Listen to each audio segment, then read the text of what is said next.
लखनऊ हिंसा के मामले में लगे 57 लोगों के पोस्टर के जवाब में समाजवादी पार्टी ने रेप के आरोपी स्वामी चिन्मयानंद और उन्नाव रेप केस के दोषी कुलदीप सेंगर के पोस्टर लगा दिए हैं।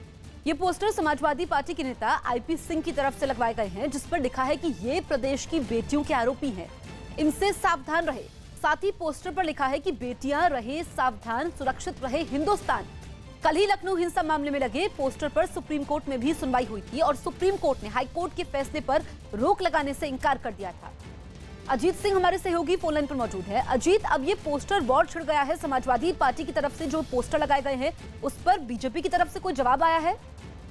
देखिए जसप्रीत, अभी जवाब तो नहीं आया, लेकिन एक बात जरूर की गई कि जिस 57 आरोपी की जो तस्वीरें थी उसी के बगल में आईपी सिंह की तरफ से ये तस्वीरें लगाई गई और उसमें लिखा कि उत्तर प्रदेश की बेटियों को ये हैं आरोपी, जिसके बाद उस पर सियासी घमासान शुरू हुआ। और अब से थोड़ी देर पहले जो प्रशासनिक अधिकारी हैं, जो यहाँ के वो नगर निगम के लोग हैं, उन्होंने पोस्टर को हटा भी दिया। पोस्टर लगा और उसको तत्काल हटा दिया गया, लेकिन जो 57 आरोपी हैं उनके पोस्टर अभी भी सड़कों पर लगे हुए हैं। हालांकि जो समाजवादी पार्टी की तरफ से साफ तौर पर यही कहना है कि जब सबके तस्वीर पोस्टर लग सकते हैं तो ये भी आरोपी हैं। अब ये देखना होगा कि इस पे आगे क्या सियासी रूप लेता है, किस तरह से एक दूसरे के ऊपर आरोप प्रत्यारोप का दौर चलता, क्योंकि जैसे ही आईपी सिंह के पोस्टर देर रात लगे, सुबह सुबह उनके पोस्टर हटाए गए अब से थोड़ी देर पहले। तो अब ये देखना होगा कि इस पे समाजवादी पार्टी और बीजेपी के बीच जो सियासी टकरार है वो किस तरीके से होती है। जसप्रीत, कांग्रेस से इस्तीफा दे चुके विधायकों से मिलने पहुंचे कमलनाथ सरकार के 2 मंत्रियों की बेंगलुरु में पुलिस वालों से धक्का मुक्की हो गई।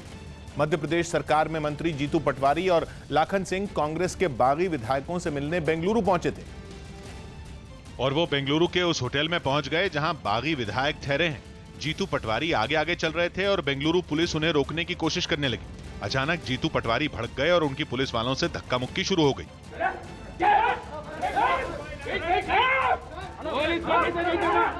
जीतू पटवारी बेहद गुस्से में दिखे, लेकिन पास मौजूद बाकी नेताओं ने झगड़ा बढ़ने से रोक दिया।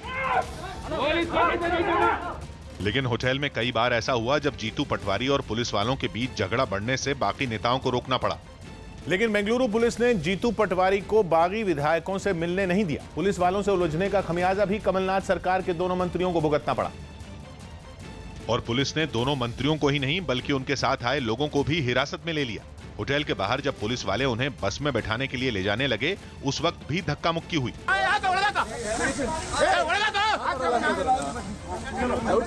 जीतू पटवारी कहते रहे कि वो अपनी ही गाड़ी में थाने जाएंगे।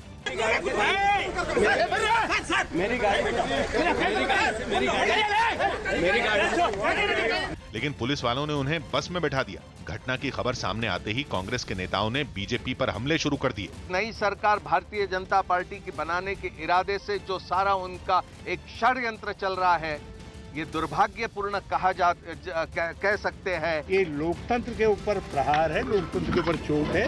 हिरासत में लिए जाने के थोड़ी ही देर बाद जीतू पटवारी समेत कांग्रेस के तमाम नेताओं को छोड़ दिया गया। भोपाल में कमलनाथ सरकार पर हमला करने और ज्योतिरादित्य सिंधिया की तारीफ करते करते मध्य प्रदेश के पूर्व मुख्यमंत्री शिवराज सिंह चौहान सिंधिया को विभीषण कह बैठे। सिंधिया के सम्मान में आयोजित कार्यक्रम में शिवराज सिंह चौहान एक के बाद एक कांग्रेस और मुख्यमंत्री कमलनाथ पर सियासी हमले कर रहे थे। इसी बीच शिवराज सिंह चौहान कह बैठे कि लंका ढहाने के लिए विभीषण की जरूरत होती है और अब तो ज्योतिरादित्य सिंधिया भी बीजेपी के साथ हैं। कमलनाथ, जब तक तुम्हारे पाप की, अत्याचार की, अन्याय की, भ्रष्टाचार की और आतंक की लंका को जला के राख नहीं कर देते, हम चुप नहीं बैठेंगे। लेकिन रावण की लंका अगर पूरी तरह जलानी है तो विभीषण की तो जरूरत होती है मेरे भाई। और अब सिंधिया जी हमारे साथ।